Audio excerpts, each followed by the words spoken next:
시간 믿음에 머물러 있으라라는 제목으로 하나님의 말씀 전하겠습니다. 바울은 루스드라에서 발을 쓰지 못하는 한 사람을 고쳤습니다. 발을 쓰지 못하는 사람이었다는 것은 그가 안진뱅이였다는 것을 우리에게 알려주고 있습니다. 그런데 이 사람이 어떻게 하고 있었다라고 우리에게 말씀하고 있습니까? 바울이 말한 것을 듣고 있었다. 특별히 이 안진뱅이에 대해서는 다음과 같이 전합니다. 8절 말씀에 보면 루스드라에 발을 쓰지 못하는 한 사람이 앉아 있는데 나면서 걷지 못하게 되어 걸어본 적이 없는 자라. 성전 미문 앞에 앉아 있었던 나면서부터 안진뱅이던 그 사람과 같이 루스드라에서 바울의 말씀을 듣고 있던 그 사람 또한 나면서부터 걷지 못하는 사람이었고 한 번도 걸어본 적이 없는 태생적으로 안진뱅이였던 사람입니다. 근데 바울이 이제 그에게 이와 같이 큰 소리로 외칩니다. 사도행전 14장 10절 말씀을 보면 큰 소리로 이르되 내 발로 바로 일어서라 하니 그 사람이 어떻게 되었다? 일어나 걷는지라. 바울이 이 사람에게 이와 같이 외칠 이유가 있습니다. 그 이유가 무엇이죠? 바로 이 사람에게 구원받을 만한 믿음이 있음을 누가 보게 하셨기 때문에 성령께서 보게 하셨기 때문에 성령께서 바울로 하여금 지금 너가 말씀을 전하는 가운데 저기에 나면서부터 걷지 못한 안진뱅이가 있다. 근데 그에게 구원받을 만한 믿음이 있으니 그에 가서 이와 같이 외쳐라. 일어나 걸어라. 정말 성령께서 주신 은혜의 감동을 따라 바울이 외쳤던 겁니다. 그랬더니 어떠한 역사가 일어납니까? 그 사람이 즉시 일어나 걷는지라. 일어나 걸었을 뿐만 아니라 이제 어떻게 하였다고 우리에게 전하고 있습니까? 그가 일어나 걷고 그 사람의 모든 것들을 주변에 있던 사람들이 다 보았다. 다시 말해 이 사람은 단순히 바울이 일어나 걸어라 했기 때문에 일어난 것이 아니라 바울의 말을 듣는 순간 믿음으로 순종하여 일어나 걸었다는 겁니다. 누가 하신 은혜 역사입니까? 성령께서 행하신 은혜 역사라는 사실 기억할 수 있기를 바랍니다.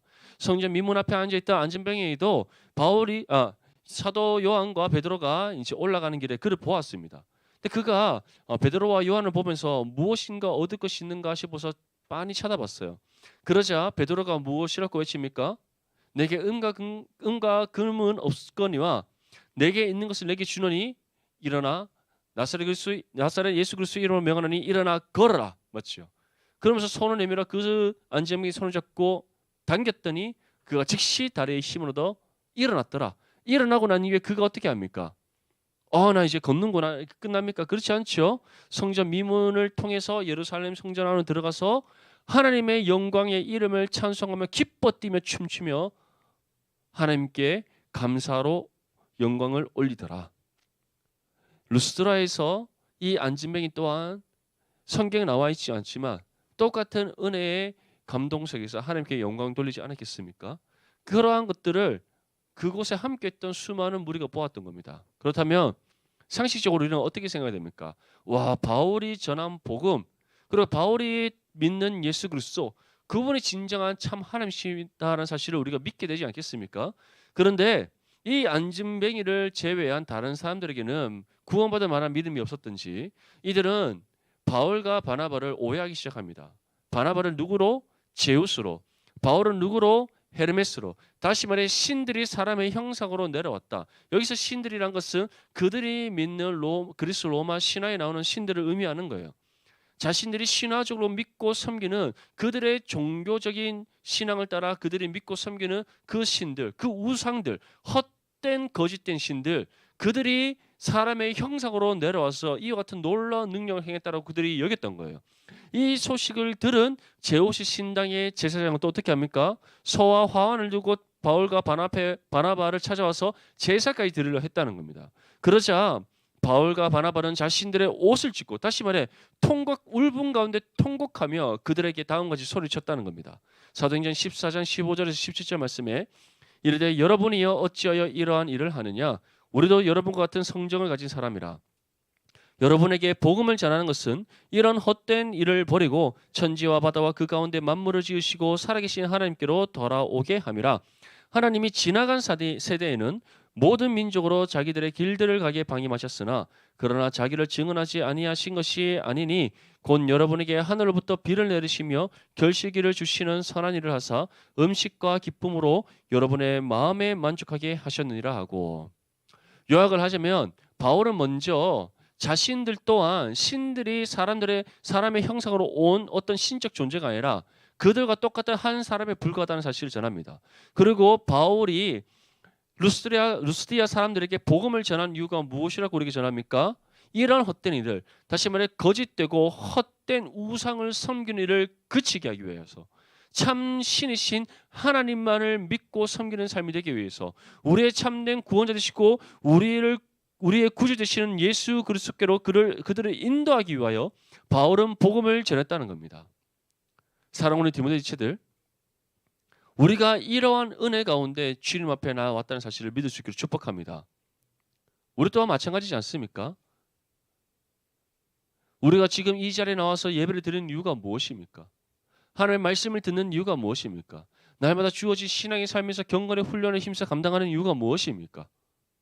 무엇 때문에 우리가 이와 같은 신앙의 삶을 살아갑니까? 세상의 헛된 것 다 내려놓고, 다시 말해 세상의 죄악을 된 길을 따르지 아니하고, 세상이 우리에게 내미는 죄의 손길을 붙잡지 아니하고, 세상이 우리에게 말하는 가치를 우리가 추구하지 아니하고, 우리에게 이미 주어진 복음의 진리를 따라 살아감으로써 하나님께 영광 올려드리는 삶이 되기 위해 우리에게 주어진 신앙의 삶을 살아가는 것이요, 경건의 훈련을 감당하며 하나님께 예배하는 것이지 않습니까? 이 사실을 바울이 전했다는 거예요. 그러면서 또 우리에게 무엇이라고 전하고 있습니까? 하나님께서는 이미 자신 창조하신 모든 세계를 통해, 또 이 창조하신 세계를 통해서 우리에게 주시는 모든 소산과 우리의 필요를 채워주심을 통해 하나님의 살아계심을 증거했다는 겁니다. 하지만 우리에게 믿음이 없었기에 이와 같은 하나님께서 창조하신 세계를 통해서 우리에게 알리시는 하나님을 우리가 뚜렷이 볼 수 없었다.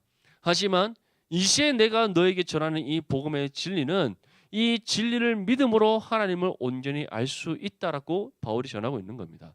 사랑하는 성도 여러분, 사랑하는 우리 디모데 지체들, 예. 맞습니다. 성도 맞습니다. 우리 사랑하는 디모데 지체들, 우리가 하나님을 분명하게 알 수 있는 방법은 하나님의 말씀을 통해서입니다. 하나님께서 이 말씀 우리에게 주신 이유는 무엇이다? 헛된 것을 버리고, 세상의 모든 죄악되고 헛된 것을 버리고, 천지와 바다와 그 가운데 만물을 지으시고 살아계신 하나님만을 온전히 믿고 섬기도록 하시기 위해 말씀을 주셨다는 사실을 믿을 수 있기를 축복합니다. 그 어떤 것도 세상의 그 어떤 것도 우리에게 참 만족을 줄 수 없습니다. 여러분들이 나중에 많은 재물을 얻는다 할지라도 만족을 얻을 수 없습니다. 여러분들이 부귀와 영화를 누린다 할지라도, 이 땅에서 부귀와 영화를 누린다 할지라도 그것이 여러분들에게 참 만족을 안겨줄 수 없습니다. 오히려 여러분들이 이 땅의 보화를 쌓으면 쌓을수록 무엇이 생기겠어요? 두려움이 생긴다는 거, 걱정과 염려와 금심만이 더 쌓인다는 사실을 기억하십시오. 그 이유가 무엇이겠어요? 예수님께서 말씀하셨듯이 이 땅에 보물을 쌓았을 때 그 보물에는 무엇이 먹는다? 좀과 동록이 먹고 도둑이 빼앗아가기 때문이에요. 그것을 알기에 우리는 이 땅에 보물을 쌓으면 쌓을수록 두려워하고 근심과 걱정과 염려에 휩싸이게 되는 겁니다. 하지만 좀과 동록이 쓸지 않고 도둑이 들어올 수 없는 하나님 나라에 우리가 보화를 쌓으면 어떻습니까? 세상이 줄 수 없는 은혜의 만족을 누리게 되고, 세상이 우리에게 가져줄 수 없는 참된 기쁨 가운데 살아가게 될 줄 믿습니다. 아멘. 무엇보다 우리가 먼저 하나님 나라와 의를 구하고 찾고 두드리며 살아갈 때 우리의 모든 필요를 아시는 하나님께서 때를 따라 공급해 주셔서 부족함이 없게 하실 줄 믿습니다. 아멘. 그래서 다가오는 기말고사 하나님께 맡기십시오. 우리는 최선을 다해서 노력할 뿐입니다. 그 가운데 성적에 은혜를 주신 분은 누구시다? 그렇지. 와, 우리 민익이 이번에는 한 번 더 앞자리가 변하는 은혜가 있기를. 아멘. 네, 할 수 있을 것 같죠? 할 수 있을 것 같다 하면 됩니다. 안 해서 안 되는 것이 하면 됩니다. 화이팅. 네. 자, 그래서 바울이 이처럼 복음의 진리를 다시 한 번 더 전합니다. 그러면서 자신이 바울과 바나바에게 제사를 드리러 했던 그 루스드야 사람들과 또 제우스 신당의 제사장을 이렇게 물리치고 그들을 떠나 보냅니다. 그러고 난 이에 이제 어떠한 사건이 일어납니까? 갑자기 이제 유대인들이 찾아오는데, 이 유대인들이 누구다? 안디옥과 이고니온에서 온 유대인들입니다. 여기서 안디옥은 비시디아 안디옥, 바로 이 루스드라에서 북쪽으로 조금 더 올라가면 있는 도시인 바로 그 비시디아 안디옥, 그리고 안디옥 바로 옆에 있는 이고니온. 여기는 이미 바울이 복음을 사역을 감당했던 지역입니다. 그런데 한번 우리가 되짚어 보면 비시디아 안디옥에서 복음을 전할 때도 바울과 바나바를 대적하는 유대인들이 있었고, 이고니온에서 복음을 전할 때도 바울과 바나바를 대적하는 사람들이 있었습니다. 그리고 그 사람들이 계속해서 바울과 바나바를 쫓아왔다는 거예요. 쫓아와서는 이제 루스드라 사람들을 이제 선동을 합니다. 어떠한 선동이겠어요? 바울과 바나바를 대적하도록 하는 선동이에요. 그래서 바울과 바나바가 전하는 이 복음은 거짓된 복음이다. 바울과 바나바가 믿는 하나님은 존재하지 않는 하나님이다. 그러면서 바울과 바나바가 정말 악한 사람인 것처럼 그들을 선동하는 겁니다.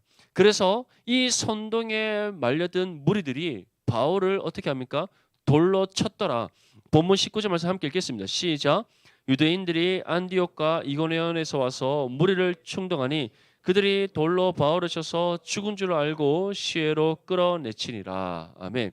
여기서 바울을 쳐서 죽은 줄로 알았다. 돌로 바울을 쳤는데 바울이 죽은 줄 알았다. 이것은 곧 이 선동에 휘말린 무리들이 바울을 죽이기 위하여 돌로 쳤다는 겁니다. 이 당시 때에 어떠한 사람을 죄인으로 낙인 찍고 돌로 죽인다는 것은 그만큼 이 사람은 굉장히 악한 사람. 그 어떤 법적인 세울 필요도 없이 그냥 돌로 쳐 죽여도 아무런 죄책감을 느낄 필요 없는 사람. 돌로 쳐 맞아 죽기에 마땅한 사람. 그러한 사람으로 지금 이들이 바울을 그렇게 여겼다는 겁니다. 그리고 돌로 쳐 죽였는데 어찌하는지 바울이 몇 대 맞다가 쓰러졌겠죠. 쓰러져서 딱 보니까 바울이 죽은 줄로 알았다는 겁니다. 그래서 성박시외로 내던져 버렸다. 이것은 땅에 묻을 필요도 없는 흉악한 죄인이기에 성 밖에 시체를 갖다 버렸다는 겁니다. 그렇게 바울이 취급을 당했다는 거예요. 이처럼 악한 무리들은 죄의 선동을 통하여서 하나님의 자녀들을 공격할 때 우리는 무참히 짓밟기 위해서 공격합니다. 요즘은 물리적인 공격은 잘 없죠. 맞죠? 예전에 우리 초대 한국교회의 역사를 살펴보면 일제시대 때 우리 많은 믿음의 선조들이 순교를 당했습니다. 그는 단순히 그냥 몇 대 맞고 죽었을 것 같아요? 아니에요. 이처럼 바울이 지금 돌로 쳐 맞아 죽을 뻔했던 것처럼 그들이 우리의 신앙을 버리도록 만들기 위해 무참히 짓밟았습니다.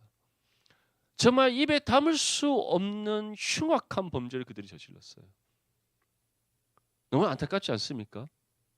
이제 광복 이후에 위에 북한에는 누가 들어옵니까? 소련이 김일성과 함께 들어와서 장악을 하고 밑에는 미국과 이승만 정권이 들어와서 장악을 합니다.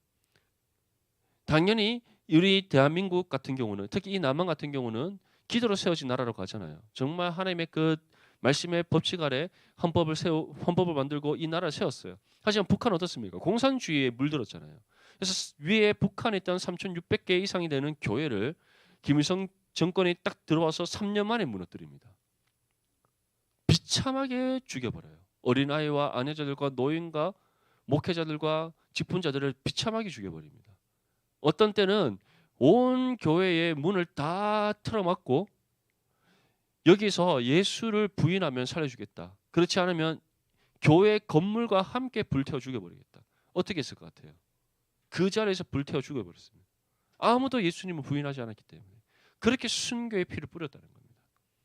세상은 이처럼 우리의 신앙을 짓밟기 위해서 무참하게 또는 아주 강력하게 공격해 들어옵니다. 오늘날은 어떠한 방법으로 들어올 것 같아요? 교육과 문화와 여러 사회적인 부분을 통해서 우리에게 공격해 들어오는 겁니다. 한번 생각해 보십시오. 여러분들 성경 읽는 시간이 많습니까?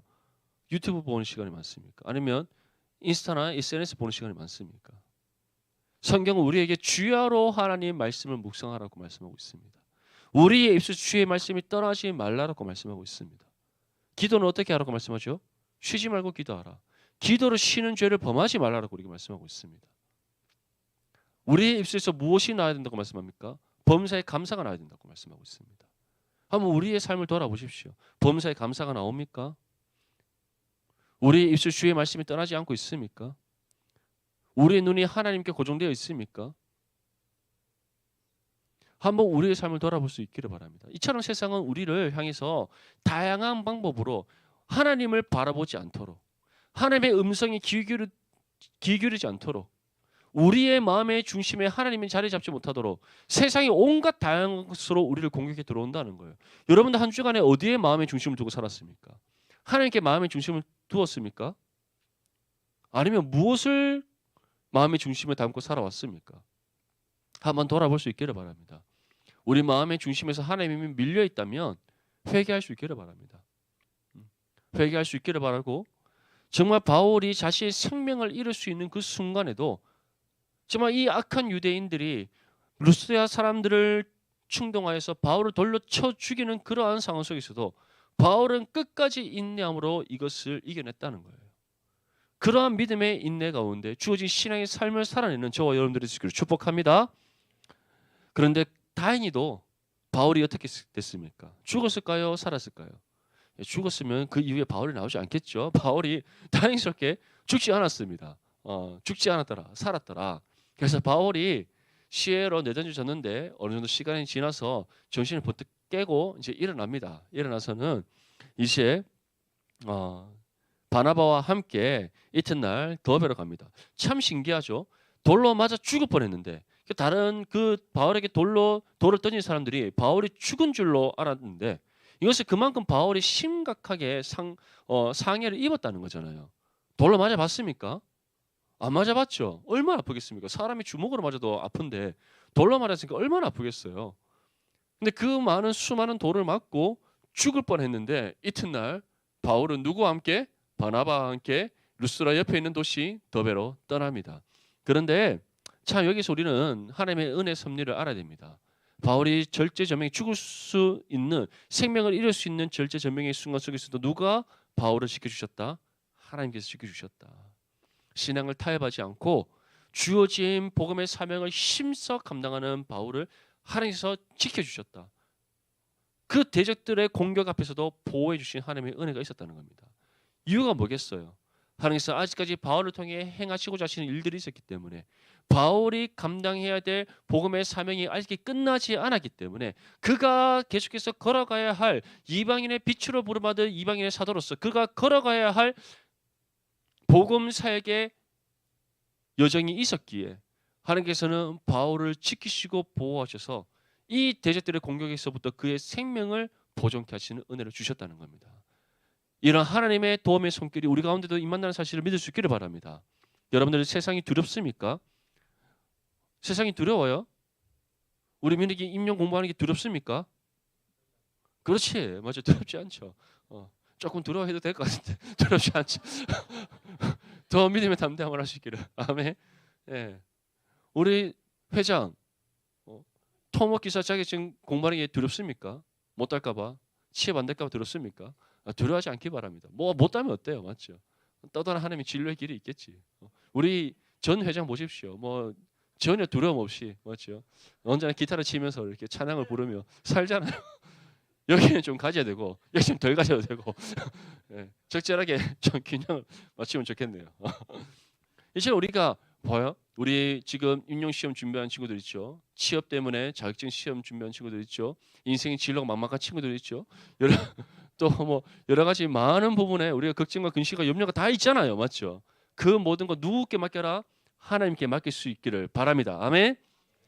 우리가 하나님께 맡길 때 우리 삶의 주인 되신 하나님께서 책임져 주십니다. 하나님께서 지혜를 주시지 않는데 우리가 시험을 감당할 수 있을 것 같습니까? 하나님께서 우리를 도우시지 않는데 우리가 지금 노력하고 수고하는 것을 통해서 원하는 바를 이룰 수 있을 것 같습니까? 없어요. 어제도 제가 말씀드렸듯이 한번 보십시오. 사울은 자신의 원하는 바를 이루기 위해서 자신의 힘과 노력을 다했습니다. 대신에 무엇을 잃어버렸어요? 하나님을 향한 신앙을 잃어버렸어요. 신앙을 잃어버린 순간 사울은 악한 영에 사로잡혀서 끊임없이 죄악된 길로 행하다가 스스로 목숨을 끊는 돌이킬 수 없는 죄를 범했습니다. 바울도 마찬가지죠. 그가 연약할 때는 하나님을 신실하게 의지했어요. 그가 통일 왕국을 이루고 난 이후에는 어떻습니까? 자신의 힘을 의지했다는 거예요. 자신의 힘을 의지하는 그 순간 자신의 정욕에 빠져서 죄를 범했더라. 계속해서 자신이 만든 체제를 의지했더니 그 체제가 다윗의 발목을 붙잡더라. 그로 인해서 군대 장관 요압의 악을 행함에도 불구하고 그것을 어떻게 할 수 없는 안타까운 상황에 처하게 됐다는 겁니다.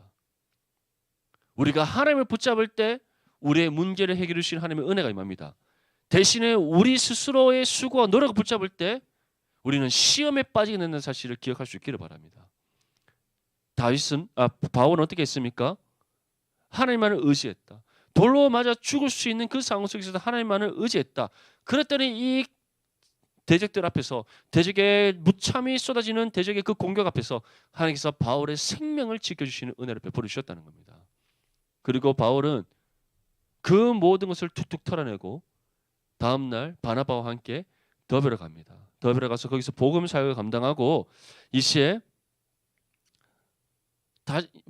더베의 사역을 끝으로 1차 선교 사역을 마무리를 합니다. 더베에 가서 복음을 전했더니 어떻게 됩니까? 수많은 사람들이 복음을 듣고 회심하여 예수님의 제자로서의 삶을 사기로 결단하더라. 놀라 하나님의 복음의 역사가 일어났다는 겁니다. 그리고 이제 바울과 바나바는 더베에서 사역을 끝으로 다시 이제 돌아갑니다. 어떻게 돌아가는가? 지금까지 거쳐왔던 도시를 다시 되돌아가면서 수리아 안디옥까지 갑니다. 우리 본문 21절에서 23절까지 말씀 함께 읽겠습니다. 시작. 복음을 그 성에서 전하여 많은 사람을 제자로 삼고 루스드라와 이고니온과 안디옥으로 돌아가서 제자들의 마음을 굳게 하여 이 믿음에 머물러 있으라 권하고 또 우리가 하나님의 나라에 들어가려면 많은 환난을 겪어야 할 것이라 하고 각 교회에서 장로들을 택하여 금식 기도하며 그들이 믿는 주께 그들을 위탁하고. 아멘.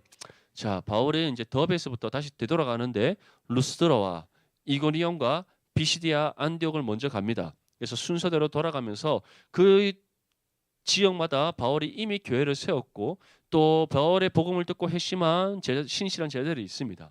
그들에게 어떻게 하라고 권면합니까? 이 믿음에 마음을 굳게 하여 이 믿음에 머물러 있으라. 예수 그리스도를 믿는 그 믿음 가운데 머물러 있으라. 왜 이 말씀을 했을까요? 너희가 이제 예수님의 제자로서 신앙의 삶을 살아갈 때 내가 겪었던 시험과 환난과 고통과 같이 너희가 그러한 일들을 겪게 될 것이다. 이미 예루살렘 교회의 사도들이 예수 그리스도의 이름으로 능력받는 일들을 겪었던 것처럼 너희들도 예수 그리스도의 이름으로 능력받는 일들을 겪게 될 것이다. 그러한 시험과 환난과 고통 가운데 믿음으로 온전히 서 있을 것을 고면하고 있는 겁니다. 사랑하는 디모데 지체들, 여러분들이 계속해서 예수님의 제자로서 믿음의 삶을 살아낼 때에 세상은 끊임없이 우리를 공격해 들어옵니다. 20대의 지금 이 삶에서 여러분들을 향한 공격이 있을 겁니다. 나중에 여러분들의 30대가 되면 30대에 또 공격이 있을 거예요. 40대면 40대, 50대면 50대. 우리가 주님 나라에 들어가는 그날까지 육신의 삶이 마치는 그 순간까지 이 죄악된 세상은 끊임없이 우리를 시험에 빠뜨리기 위해 공격해 올 겁니다.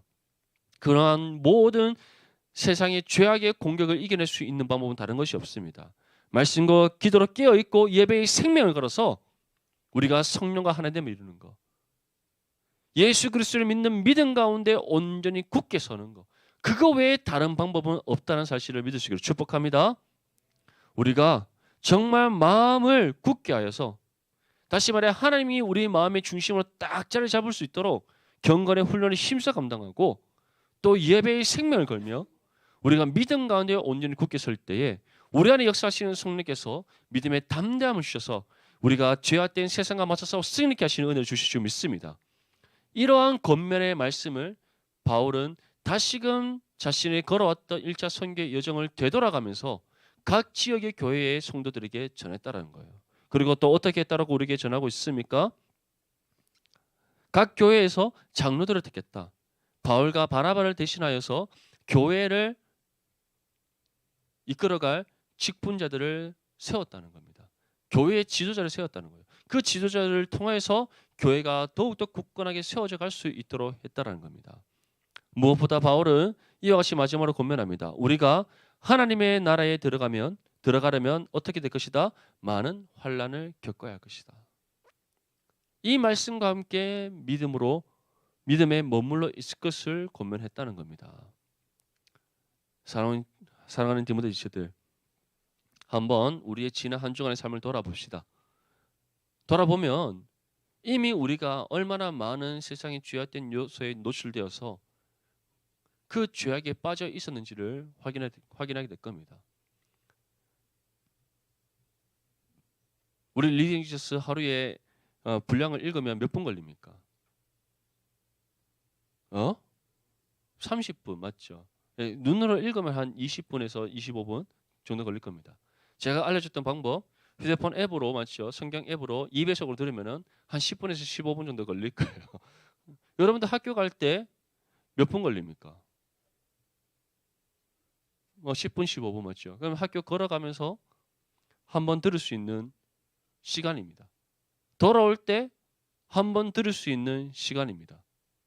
그 시간이 아깝습니까? 하나님의 말씀 하루에 4장, 5장, 많으면 6장 읽는데, 그래서 우리가 성경을 펴서 읽기 어려운 상황이어서 성경을 듣는다 할지라도 15분, 길어봤자 20분을 투자합니다. 24시간 중에 15분에서 20분 투자하는 것이 시간이 아깝습니까? 너무 힘듭니까?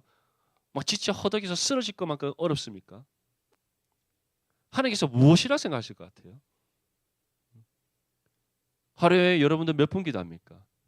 식사 전 10초? 우리 지금 눈 감고 빡 뜨던데? 3초 안 걸렸던 것 같아요. 여러분 기도하는 게 그렇게 힘듭니까? 그 시간이 너무 아까워요. 제가 여러분한테 뭐라 하는 것이 아니라 하나님 앞에서 여러분의 삶을 돌아보라는 겁니다. 유튜브 쇼츠 보는 거는 시간 많이 보내잖아요. 인스타에 여러분들 스토리 올리는 거는 뭐 시간 가는 줄 모르고 올리잖아요. 여러분들이 육신의 즐거움을 위해서는 없는 시간 만들어서 놀잖아요. 근데 하나님의 말씀 읽는 시간이 그렇게 아깝습니까? 그렇게 힘들어요? 정말 사랑하는 우리 디모데 지체들, 하나님이 우리를 어떻게 보시는가를 먼저 돌아볼 수 있기를 바랍니다. 우리에게 원하는 바가 무엇인지를 한번 돌아볼 수 있기를 바랍니다. 안타깝게도 선교제 가보면 성경을 읽고 싶어도 읽을 수 없는 사람들이 너무 많습니다. 말씀을 듣고 싶어도 말씀을 들을 수 없는 사람들이 너무 많습니다. 기도하고 싶어도 기도할 수 없는 사회적 환경 속에서 살아가는 사람들이 너무 많습니다. 우리는 얼마나 복된 인생을 살아가고 있어요. 기도하면 얼마든지 마음껏 기도할 수 있습니다. 말씀 보려면 얼마든지 마음껏 말씀 볼 수 있습니다. 하나님을 찬양하고자 한다면 마음껏 찬양할 수 있는 우리는 그런 사회에서 살아가고 있잖아요. 이것이 정말 큰 은혜이자 복인 줄 믿을 수 있기를 바랍니다. 바울은 우리에게 분명히 전합니다. 세상에는 계속해서 우리에게 여러 가지 환난을 겪을 것이다. 지금은 우리가 이미 그런 환난 속에 있음에도 불구하고 그것을 환난으로 느끼지 못하도록 세상은 우리에게 계속해서 공격해 들어오고 있습니다. 이러한 시대에 우리가 말씀과 기도로 깨어 있을 수 있기를 바랍니다. 영적 분별을 가지고 내가 하나님 앞에 어떠한 신앙의 모습으로 서 있는지를 돌아볼 수 있기를 바랍니다. 하나님께서 우리에게 원하시는 바 그 뜻이 무엇인지 다시 그 헤아려 깨닫는 저와 여러분들이 될 수 있기를 바랍니다. 그래서 주의 말씀의 뜻을 따라 우리의 입술에서 주의 말씀이 떠나지 아니하고 쉬지 않고 기도하며 우리의 전 삶을 들여 하나님을 예배하는 저와 여러분들의 삶이 될 수 있기를 축복합니다. 그러한 삶을 살아갈 때 우리가 이 모든 세상의 환난 속에서도 마음을 굳게 하여 믿음으로 온전히 설 수 있을 줄 믿습니다. 마지막으로 본문 26절에서 28절 말씀에 거기서 배 타고 안디옥에 이르니 이곳은 두 사도가 이른 그 일을 위하여 전에 하나님의 은혜에 부탁하던 곳이라. 그들이 이르러 교회를 모아 하나님의 함께 행하신 모든 일과 이방인들에게 믿음의 문을 여신 것을 보고하고 제자들과 함께 오래 있으니라. 아멘. 이제 바울과 바나바는 비시디아 안디옥에서 다시 밤빌리아 그리고 버가 아탈리아를 거쳐서 이제 배를 타고 수리아 안디옥에 이릅니다. 수리아 안디옥이 어디입니까? 처음으로 그리스도인이라 인정받은 성도들이 있던 곳이요. 바울이 가장 먼저 선교 사역을 감당했던 곳입니다. 그리고 바울은 수리아 안디옥을 하나의 선교 거점으로 삼고 1차 선교를 떠났던 거예요. 돌아올 때도 어디로 돌아옵니까? 자신의 거점 지역인 수리아 안디옥으로 돌아오는 겁니다. 2차 선교, 3차 선교 반복해서 나아갈 때도 계속해서 바울은 수리아 안디옥으로부터 시작하여서 나갑니다. 다시 말하면 수리아 안디옥 교회가 바울을 파송한 교회인 거예요. 그래서 바울과 바나바는 다시 그들을 파송했던 수리아 안디옥으로 돌아옵니다.